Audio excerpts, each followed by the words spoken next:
عشاق القهوه الفيديو ده ليكم هيعجبكم جدا. كوكيز القهوه او بسكويت القهوه مع فنجان القهوه بقى، يا سلام. تعالوا بقى نشوف الوصفه ازاي مع بعضينا. كوبايتين دقيق، كوبايه الا ربع زبده، نص كوبايه سكر بودر، صفار بيضه، ربع كوبايه نشا، معلقتين قهوه سريعه الذوبان، ربع معلقه بيكنج باودر وفانيليا، معلقتين كاكاو. عندي هنا معلقتين ميه تكون سخنه. هنزل عندي بالقهوه سريعه الذوبان، ادوبهم كويس بس بالشكل ده. هركنها على جنب. هنزل بكوبايه الا ربع الزبده، هنزل بقى عندي بالسكر البودر نص كوبايه زي ما اتفقنا. هبتدي اقلب كده، ادوبهم مع بعض بس كده شكلها اهو. افتحي معايا. هنزل معايا بقى بالايه، صفار بيضايه، احط رشه فانيليا، نقلب تاني. هنزل عندي بقى بالقهوه سريعه الذوبان كده بالشكل ده. هنزل عندي بقى بالمكونات الجافه بتاعتي. عندي الدقيق كوبايتين دقيق، هضيف عندي بقى المعلقتين الكاكاو، النشا، ربع معلقه البيكنج باودر. انا هلم العجينه كلها كده في بعض، مش عايزه تقليب، مجرد ان انا بلم، مش عجن خالص. اوريكم شكلها دلوقتي هيبقى عامل ازاي. بصوا بقى شكل العجينه بتاعتي اهي تمام كده. هاخد حته كده صغيره نعمل عليها تيست، نشوفها بالنسبه لنا تبقى عامله ازاي.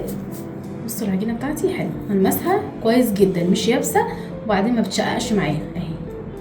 ابتدي اشتغل بقى واوريكم الشكل هيبقى عامل ازاي. يلا بقى نجيب الصواني بتاعتنا كده. ده قطعه صغيره كده بالشكل ده.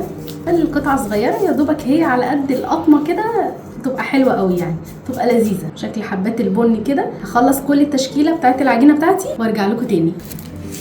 انا جهزت اول صينيه معايا. تعالوا بقى اوريكم. بصوا شكل الحبيبات عامله ازاي. بصوا شكل زي ما قلت لكم اسطواني كده. هنعمل كل الكميه بالشكل ده، ما تضغطيش قوي لتحت يعني. كده خلصت اول صينيه معايا. هدخلها الفرن على درجه حراره 180. هتاخد معايا ربع ساعه بالظبط. هوريكم شكلها بعد ما تطلع عامله ازاي، استنونا. كده اول صينيه اهي خرجتها من الفرن. بصوا شكلها بقى عامله ازاي، ما كبرتش معايا ولا اي حاجه، زي الشكل اللي احنا دخلناه زي ما طلعناها بالظبط. هنجيب حبه شوكليت سيحتهم كده بمعلقتين زيت او زبده، مفيش مشكله.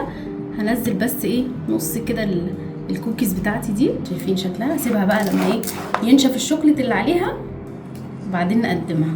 كده خلص معايا بسكويت القهوه او كوكيز القهوه زي ما بنقول. عايزه اقول لكم البسكوته عامله ازاي، تحفه، ريحتها وطعمها خطير. بصوا شكلها من جوه.